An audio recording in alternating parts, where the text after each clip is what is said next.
Hey everyone, I'm Jenny Hale and this is my Truth Bomb series, a series of short videos about relationships, about advice that's perhaps problematic and where the truth really lies.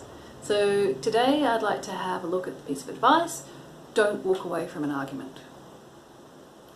Now, I've worked with a lot of people over a lot of years, and a number one complaint that people come with is they just walk off. We're in the middle of something, it's important, and then poof, off they go and that's it. Now, obviously, if that happens, if you've got a genuine conflict going on with your partner and you just walk off and never discuss the topic again, yes, that's a problem. It's probably not the way to do things. However, if you make it a rule that whenever there's any kind of conflict between you and your partner, that neither of you can leave the conversation until it's resolved, that is also a problem. That is a big problem. We need to understand how human beings function, and especially when we're in a situation of conflict. There are different types of people based on personality and childhood experiences, and if you've had a difficult childhood, if you've had one or both parents who couldn't meet your emotional needs or just wasn't there, then there could be situations in conflict, in difficult arguments and discussions, where you feel a lot of fear. And the fear can be so strong that it actually causes people to shut down. It causes their brain to stop working. They can't even think.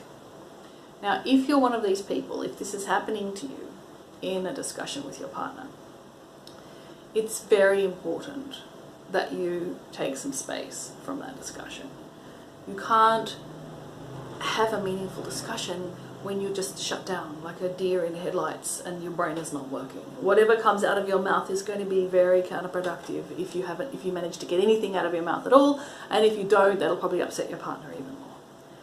So when people are very, very much in fear and shutting down, they need to leave the conversation. They need to walk away from the conversation. Also, if someone's extremely angry and they can't restrain themselves from saying and doing violent things, they can't restrain themselves from accusing, blaming, name-calling, swearing, breaking things, at that point, you are a danger to your partner. At that point, when you've reached that level, you need to walk away. The number one thing that you need to do is prevent any abuse from happening in your relationship. And like it or not, if you get so angry you can't control yourself and you're swearing and breaking things and calling your partner names, that is abuse. I know you don't mean to do it, I know you feel like you can't control it, but what you can control is whether or not you're in the room with them. So before you get to that point, or the moment you realize you're heading for that point, you have to leave the room. So there's several circumstances where it's imperative that one or both people leave the room. Now, I'm not saying that you then never come back to that discussion or you never resolve it. Obviously, that's also very harmful. You do need to come back together and you do need to finish the conversation. But you both need to be capable of finishing the conversation. So you need to take a break for however long you need to calm down from the fear or to calm down from the anger. Maybe you need to go and do something with your muscles to burn off some of the adrenaline, or maybe you need to play some music or listen to some music or do something to change your state. So figure out what it is that you need to do. Do it for as long as you need to do it, and then come back together again when you're both calmed down and continue the conversation in a productive and constructive way. So there's no reason why either of you needs to stay in a conversation just for some rule, like never walk away from a conversation. If you have a partner who is one of these people, if they either get really angry or they get really scared and they need to take breaks, it's really important that you manage yourself in these situations. Chances are you'll be really invested in the conversation. Chances are you're going to want them to stay. You're going to want to finish the conversation. It might even feel like a betrayal or an abandonment that they're going off to take care of themselves right when you want to resolve this thing. So it's really important that you reassure yourself, look, they can't resolve this thing right now. They can't hear me right now. So I'll just take care of myself. I'm going to hold my own emotions.